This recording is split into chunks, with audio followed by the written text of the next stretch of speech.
Bonjour, je m'appelle Amélie et tous les mardis, je vous propose de rencontrer une personne qui essaye de son mieux de répondre aux enjeux écologiques à travers des petits ou grands gestes du quotidien.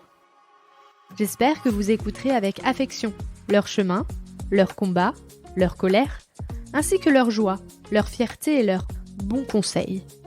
Évidemment, nous pouvons mettre de la douceur et de l'optimisme dans l'écologie. À travers ces épisodes, je souhaite semer des petites graines qui permettront, évidemment, de faire éclore de nouvelles croyances.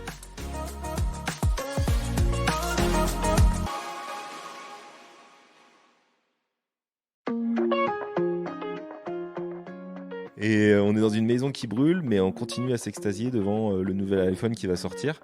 Je pense que les fondations de cette maison, elles sont pourries et qu'il faut repartir à zéro et que c'est une super opportunité, même si ça peut être angoissant. J'aimerais bien que les décideurs politiques mondiaux prennent ça comme une opportunité de façonner un monde plus cool, quoi.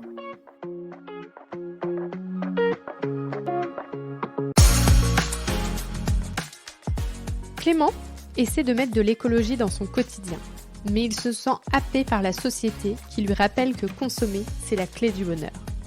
Pourtant, il a un monde idéal, bien loin du monde capitaliste. Il se demande ce qu'attendent les politiques pour prendre des mesures qui sauveront le vivant.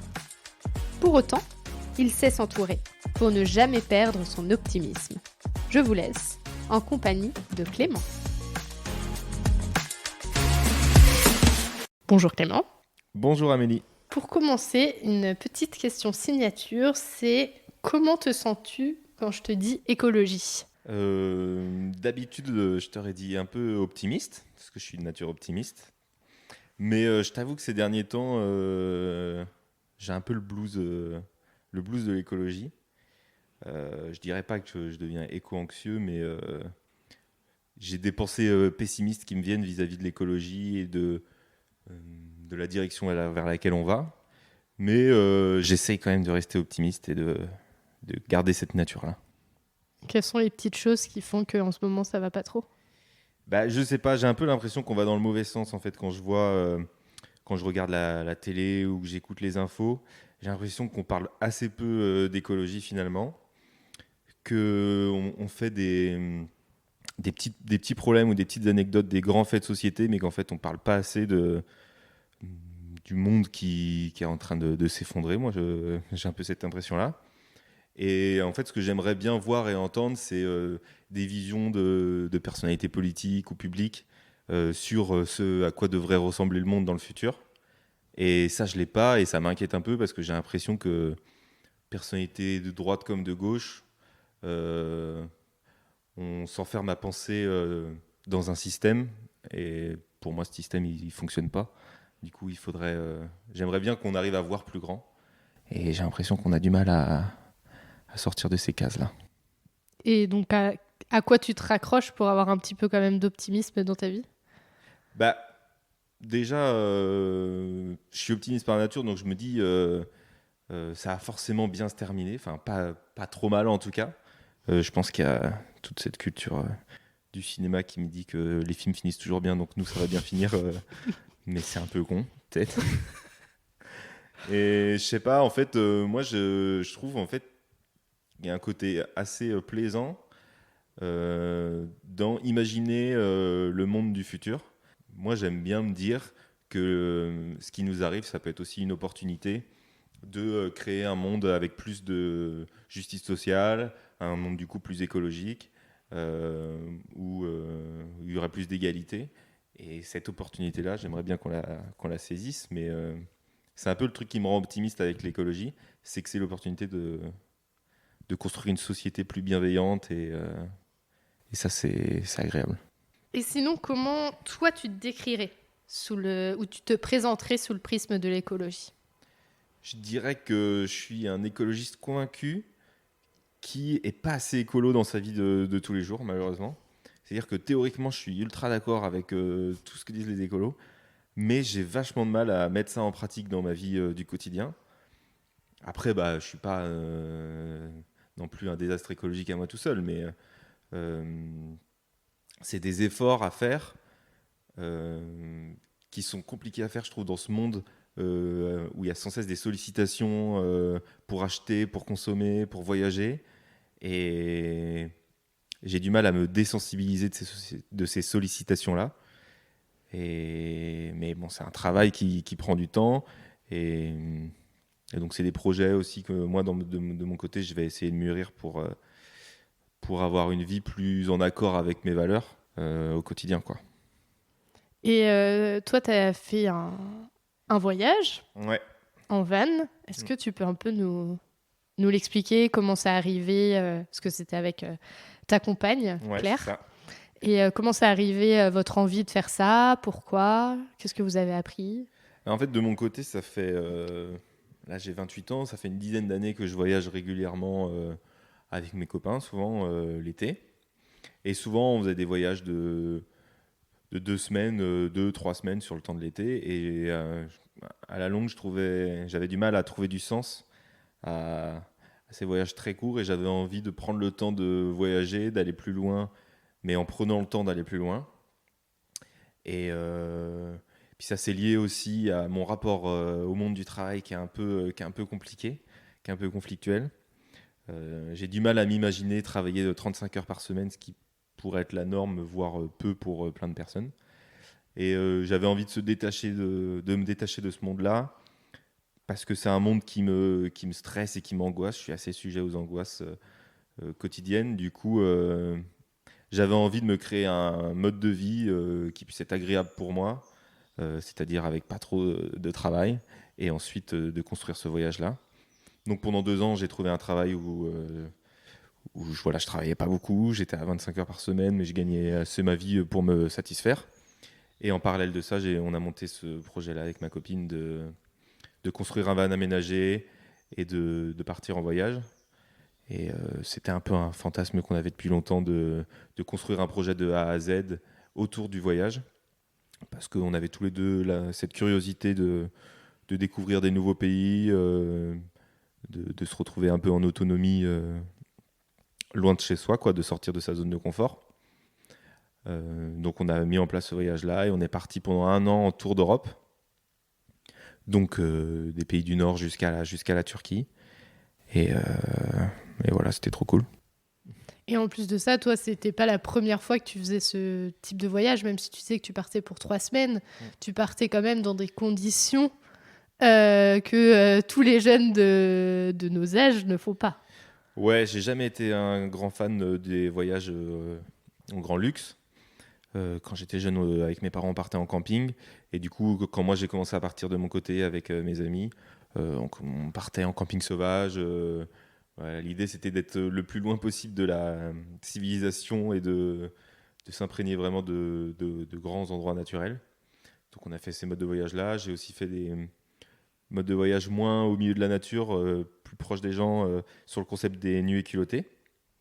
Du coup, avec des copains, on partait de rien, donc tout nu dans la forêt. Et le but, c'était sans argent, d'aller à la rencontre des gens, de discuter, d'échanger. On était jeunes et je pense qu'on était avides de rencontrer du monde, de prendre de l'expérience à travers les récits d'autres personnes. Et du coup, on a fait ça 4, 5 fois. Et ça a été aussi hyper enrichissant pour moi. Et c'est tous ces types de voyages-là qu'on mûrit la réflexion de faire un voyage plus long. Et plus globalement, maintenant, ça change ma façon de voir le voyage.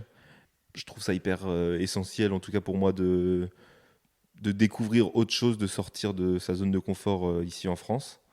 Même si parfois c'est contradictoire avec l'écologie.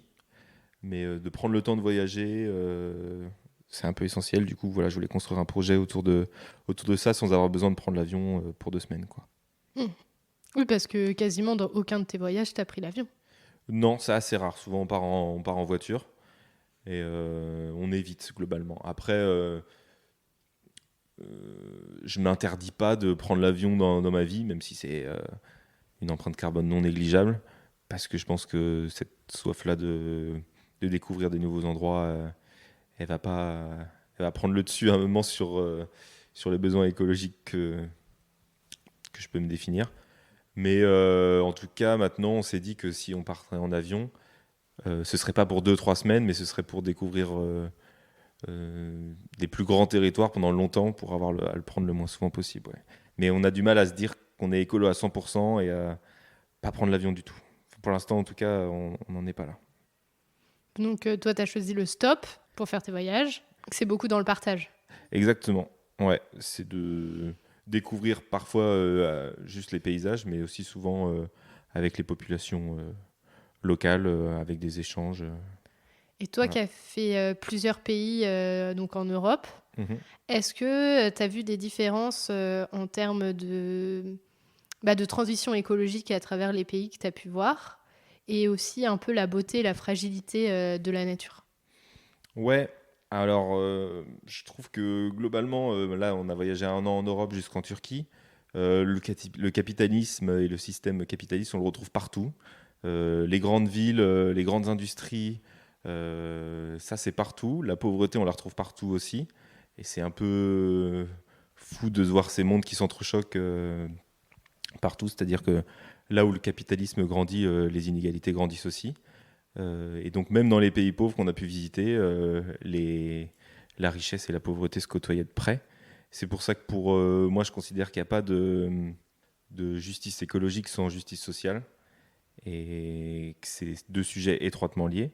Est-ce que tu as vu qu'il y avait des différences aussi en termes de transition, par exemple la Norvège par rapport à la Turquie quand on parle d'écologie? Mm. Pas vraiment, comme je te dis, les modes de vie sont similaires, sont similaires un peu partout. Après, c'est vrai que dans les mentalités, je dirais que les pays nordiques sont plus proches de la nature. Il y a un droit d'accès à la nature qui est très fort là-bas, contrairement à chez nous, où on va de plus en plus vers de la privatisation de territoire. Là-bas, ils axent vraiment leur quotidien vers la nature. Donc, tous les espaces naturels sont aménagés pour que les personnes puissent en profiter au quotidien. Donc, ça, c'est hyper agréable. Après, dans le mode de vie, ça reste des grandes villes, des gens qui prennent beaucoup la voiture. Euh, donc je pense que même dans ces pays-là, il y a du travail à faire, même si d'un point de vue social, ils sont sans doute plus avancés que d'autres pays. Et en Turquie, en fait, ce qui nous a frappé, c'est surtout les inégalités qui se sont creusées, quoi. Il y a vraiment une population assez pauvre qui côtoie de très très près les plus riches qui se sont enrichis grâce au capitalisme qui est venu aussi gangréner un petit peu ces pays-là.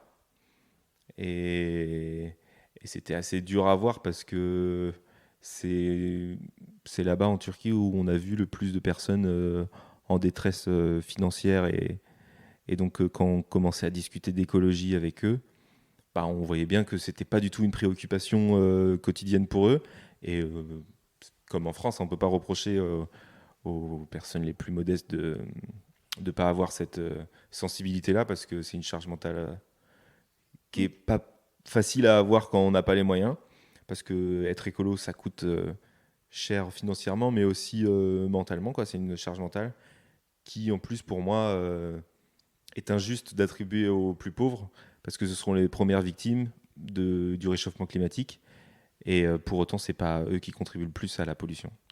Donc, c'est assez frappant de voir que ils se culpabilisaient, ces personnes-là, mais alors que pour moi, il n'y a pas de. C'est pas eux de culpabiliser, quoi. La culpabilité n'est pas dans le bon camp. Ouais, voilà. Donc, alors à l'inverse, on a rencontré, dans notre mode de voyage, c'est pas hyper fréquent, mais on a rencontré deux, trois personnes riches pour le coup. C'était des Anglais qui avaient des maisons de vacances en Turquie et qui faisaient l'aller-retour en avion plusieurs fois par mois. Et pour le coup, là, c'est des sujets qui les touchaient pas du tout. Il n'y avait pas du tout de culpabilisation. Et on a trouvé ça assez frappant l'écart. Alors que eux, ils pouvaient avoir la charge mentale de se dire qu'ils pourraient faire mieux, parce qu'ils ont les moyens, ils étaient à la retraite.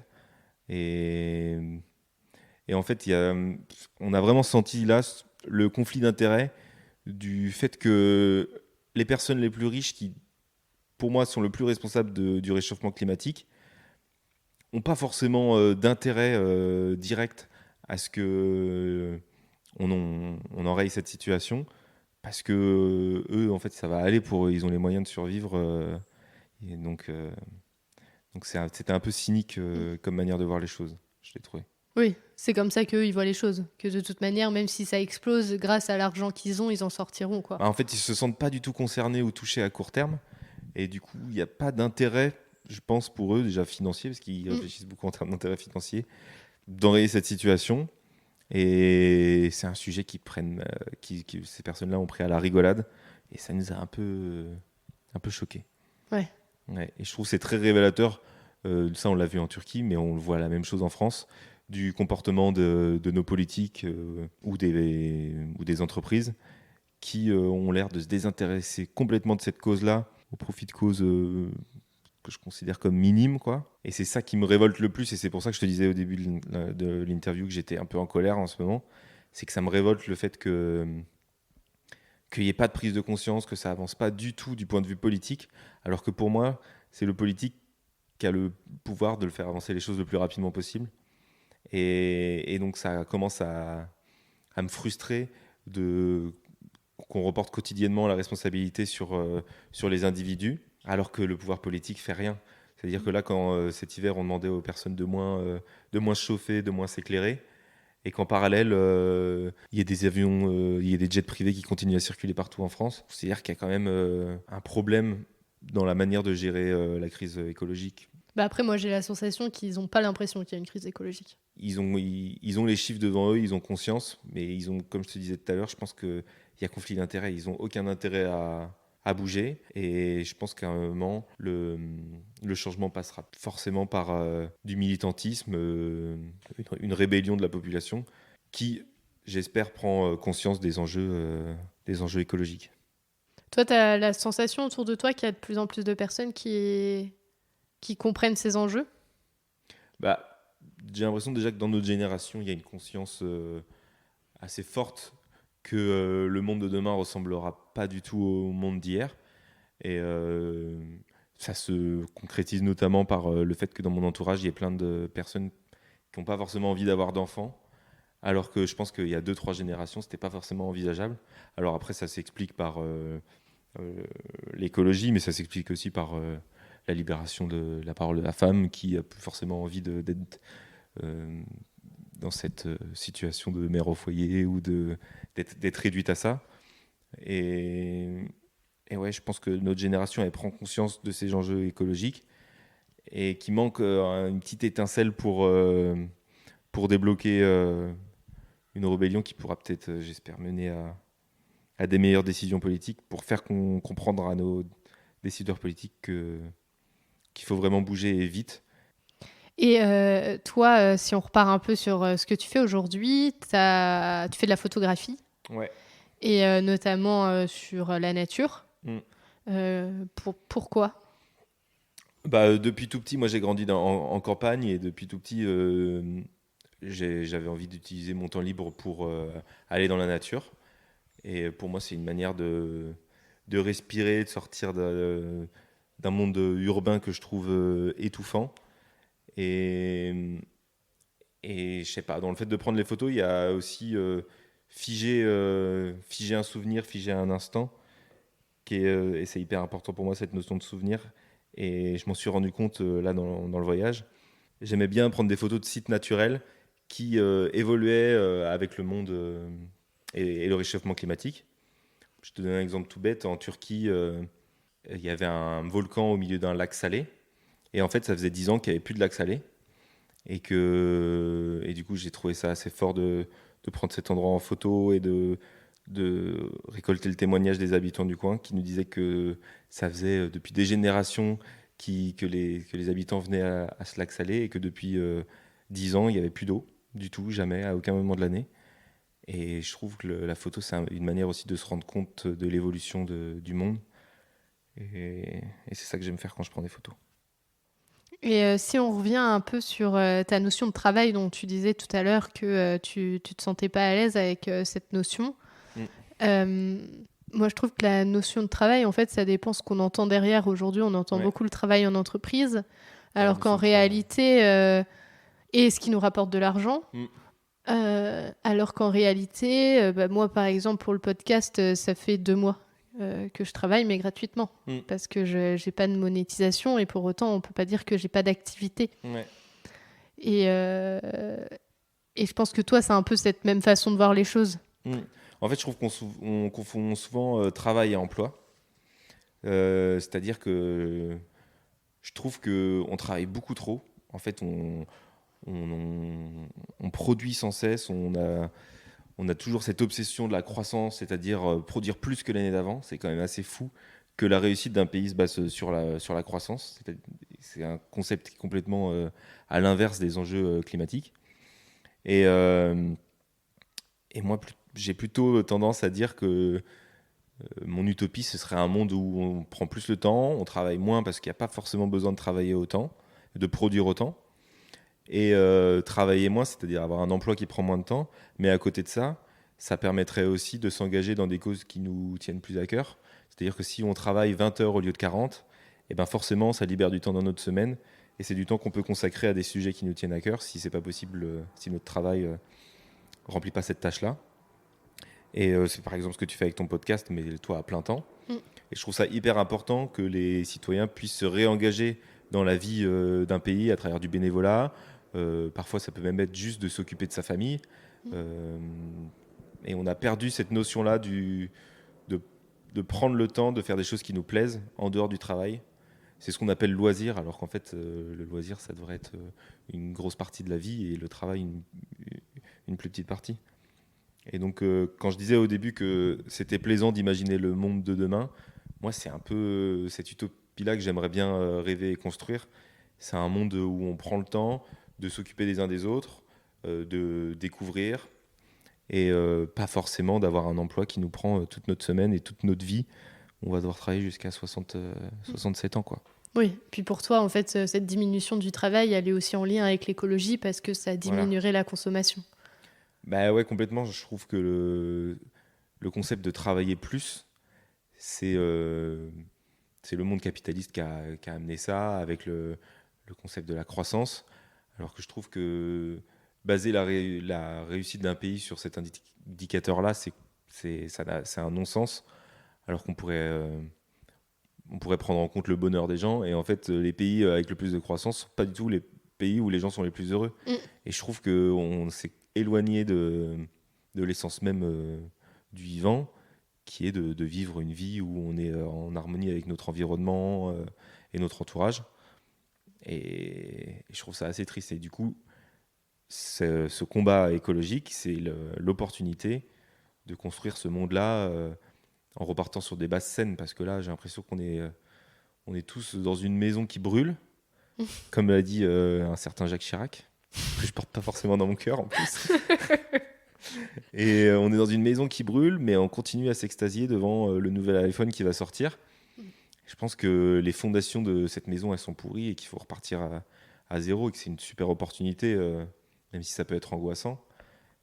J'aimerais bien que les décideurs politiques mondiaux prennent ça comme une opportunité de façonner un monde plus cool, quoi. Est-ce que toi, tu as des objectifs en lien avec l'écologie ? Bah, moi, je pense qu'à mon échelle, je vais avoir du mal à construire un monde que j'aime, même si j'ai une utopie d'un monde dans lequel j'aimerais vivre. Je vais avoir du mal individuellement à atteindre cet objectif, parce que ça ne dépend pas que de moi. Mais du coup, à échelle individuelle, je me plais à imaginer une vie en accord avec mes valeurs et mes principes.